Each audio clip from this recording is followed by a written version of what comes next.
According to Dr. Pilgrim, who is a part of the Regional Anti-Doping Agency and a vice president of the GOA, an important aspect of the rules of WADA is the whereabout forms, and it is an area the GOA wants to further address.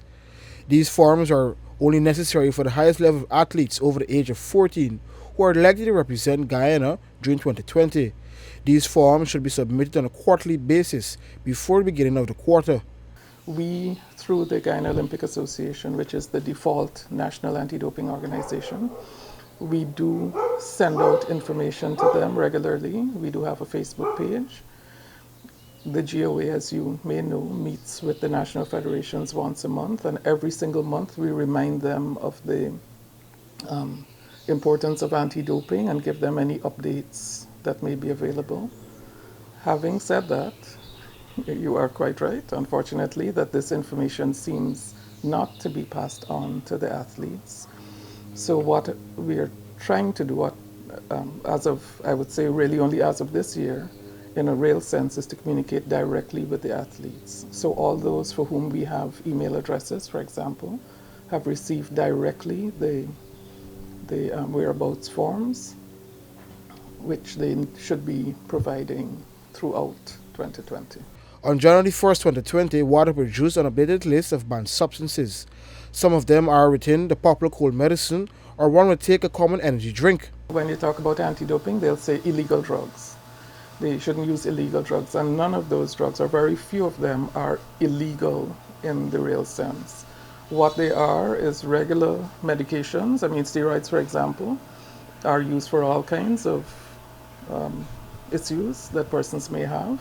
So when it becomes an anti-doping issue is when you're using usually a very legal, normal medication for performance-enhancing purposes.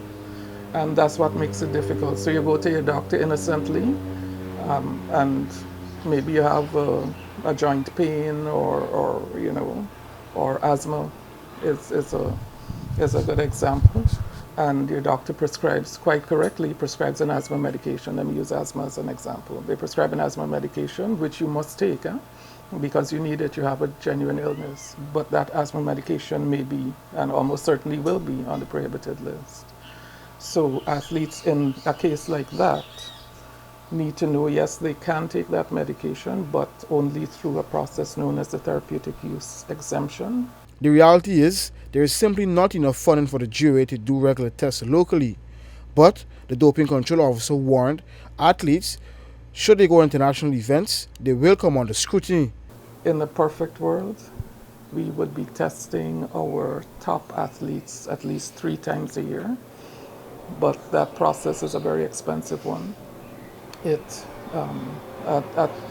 single out-of-competition test costs roughly 300 to 400 US. So if we look at who we would consider our top athletes in Guyana, who we might want to subject to that level of scrutiny, you can imagine that, knowing the finances for sport and so on, that is not happening in the foreseeable future. What athletes need to understand, though, is that once they leave Guyana, even at the level of CARIFTA, which they may think, they're still youngsters, they're school children, they're going out to represent the country, there is testing, and there has been testing at CARIFTA for a few years.